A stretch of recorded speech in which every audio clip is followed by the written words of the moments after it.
And today we're back in the garage, finally working on the GT4 again, working on some brake upgrades today. I'm gonna do Spiegler stainless steel brake lines, Tarrett caliper studs, endless RF650 fluid, and throw my Ferodo pads back on here. Okay, so the car is up. Got it in the lowest position on the quick jacks. Maybe I'll raise it up, but due to my comfort level right now, having never used them, I'll leave it where it is. So I'll clean them while they're off. I was going to denib them, but look at the outside. This is the outside shoulder, obviously. Just from max stock alignment, max alignment with the stock arms and everything.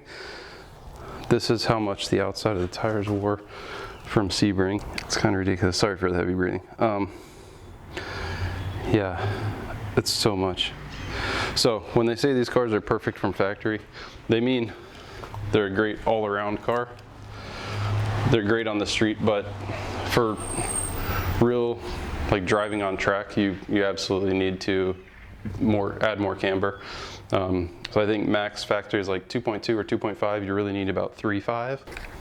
Okay, so for brakes, we've got the Spiegler stainless lines for the calipers for easier brake changes. Endless RF650 fluid. I've previously always used Castrol SRF, but read and saw a lot of good things about this, so I want to try it out. And I do have some Ferodo, the DSUNO brake pads that I really loved on the 981 that I'll be putting back in here. They only have a few track days on them, so they'll be fine for a while. So let's get to it and start draining this brake fluid. I've heard this little piece is a pain to get out, and there we go. Okay. A little syringe.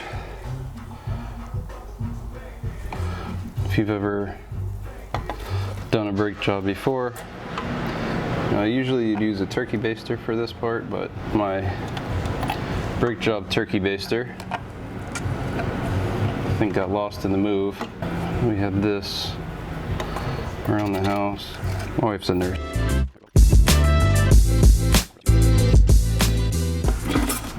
I think now I've got it.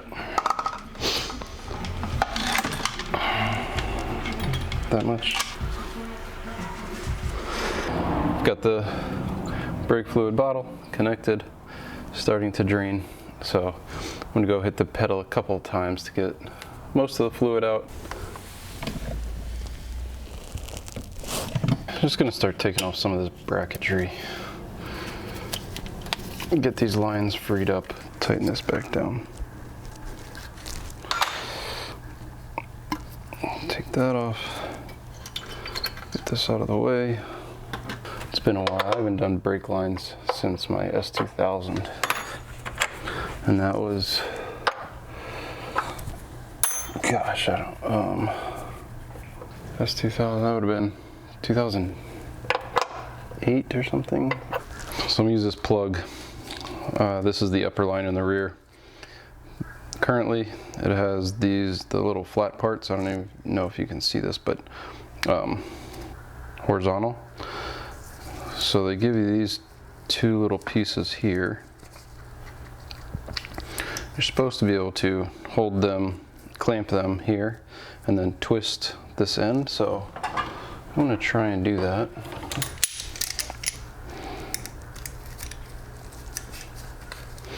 Because I want this line to be, I want it to come straight down.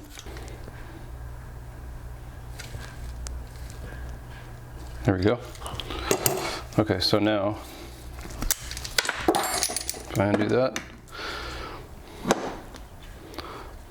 these parts will be horizontal. This will come down into where I need. I don't know how much that you guys saw because the camera cut out, but I got this line on, no drips. That one's tightened up. So now I will take it down here and get the old factory rubber line off and get the caliper removed so I can finish the lines, do the caliper studs, and then the pads. Goodness.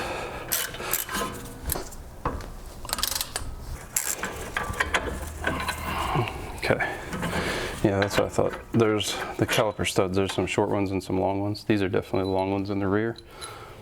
See how long those are. I've got a little bit less working room on this side, but we're gonna make it work.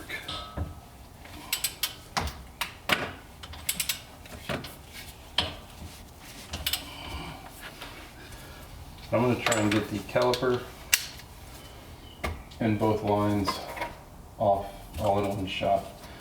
So I'm loosening the caliper, gonna take this off. I'll take it all off together to put this new line on plugged so I lose less brake fluid, and then I'll do the caliper studs, clean the caliper, put in the new pads, and then the new line coming from the caliper to the line that's already here.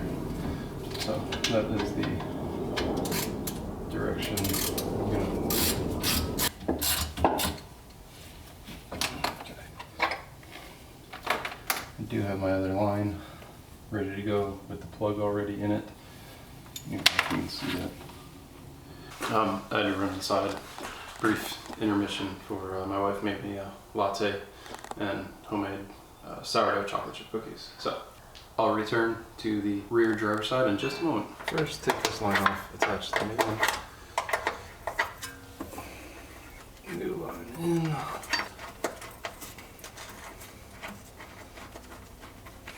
It's 11. Tighten it back down. Easy.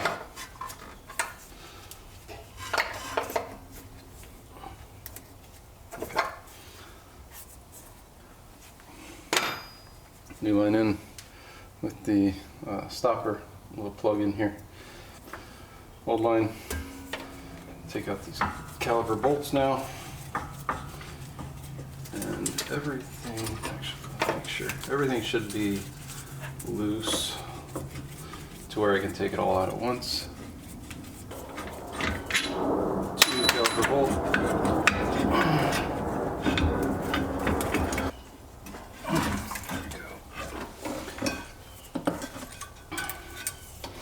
Caliper and two stock lines coming out. We'll clean this up, change out the pads, and swap on the new line that goes to the caliper itself, and then we'll reinstall. I'm not like a mechanic or anything, but this is what I'm doing this in the process. So put this hose in here, because there will still be fluid in here. Push these pads in, because that fluid will come out.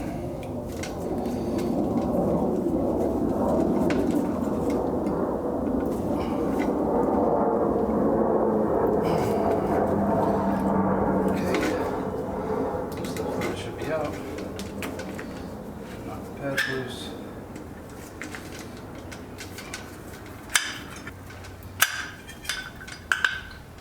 If anyone wants these things, let me know. They've got a lot of life left on them. I'm not going to use them again. Okay, so that's out. Now I'm going to clean this caliper up.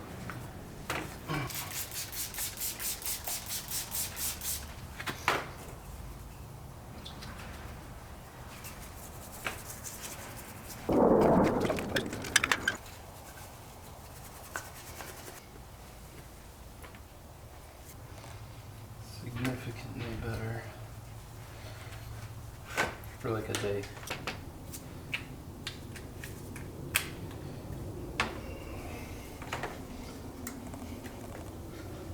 A bit of ceramic coating. No, this isn't the proper way to do it, but it's a brake caliper and it's going to wear off the first time on track anyway, so it doesn't even matter.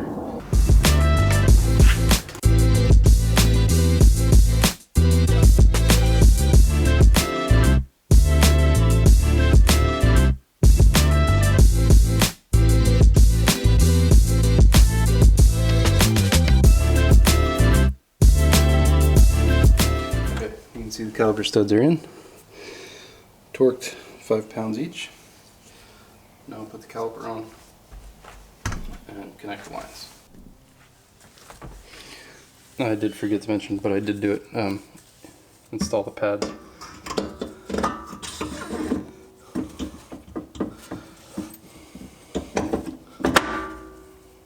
There we go. Washer, nut.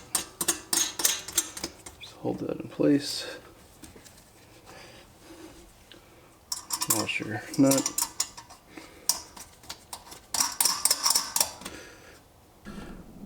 Rear brakes.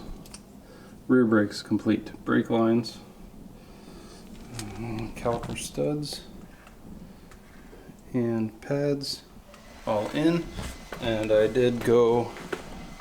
went back to the first one I did, and I reran this line to get, although the bend still isn't exactly the same as the other side, it's closer. I just wanted them to match. But caliper studs, pads, lines done on the rear, on both sides. Now I'll move to the front.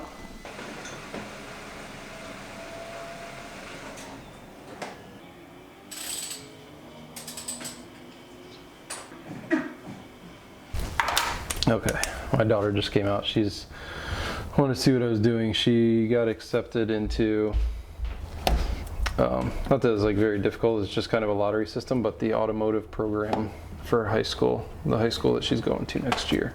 So she's very excited. This is no push of my own. I actually told her to look into the finance program at the school because they have that as well, but that didn't sound good to myself or her, so automotive program she chose, and yeah, so she wants to learn about cars. So the Civic will probably do all kinds of stuff to that over the summer to get her ready and get her learning. And she watched Fast and Furious the other day, I didn't realize, and she said she wants to design liveries and be like Suki. So I can't be mad at that. Anyway, okay, back to work on the brakes, the last corner. I need to undo a bunch of this stuff and get the last two lines in here. Stainless line.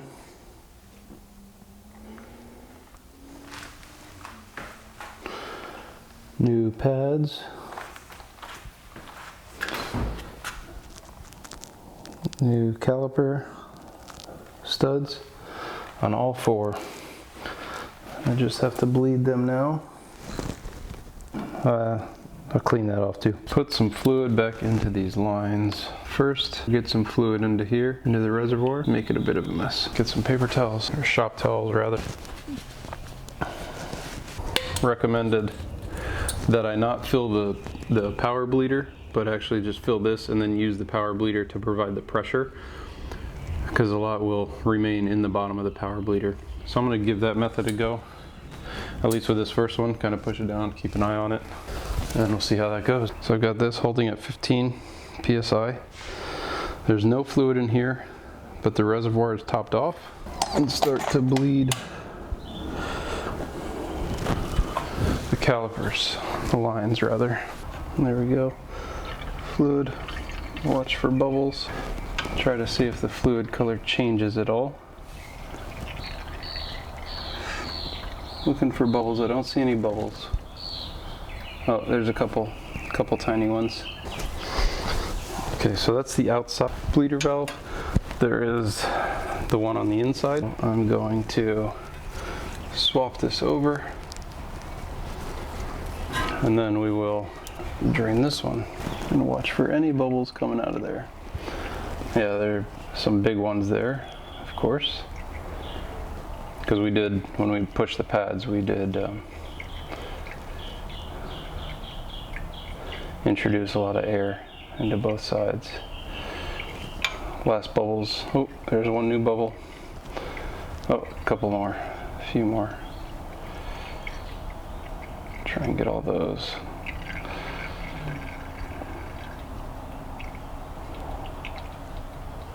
All right, I think we're clear there. Okay, I'm just going to hook the power bleeder back up, Repeat that on all 4 corners. Each one should go a little bit quicker now because that was the longest line where you always want to start. Now I'll go to the rear driver side, followed by the front passenger, then front driver. Each line getting shorter should be quicker to flush any of that air out. If I come across anything that I feel you need to know, I'll let you know. But you can see, got it just about ready to go down here, and I'll go ahead and start that one now. Just finished bleeding the last one. So 1, 2, 3, 4. Undo this. Let all that pressure come out. So I'll bring it up to the max line there, just below it. Put the cap on and then see how they feel before I put the car down.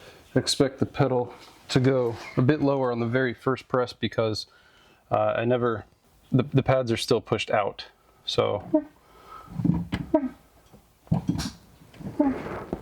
although it is,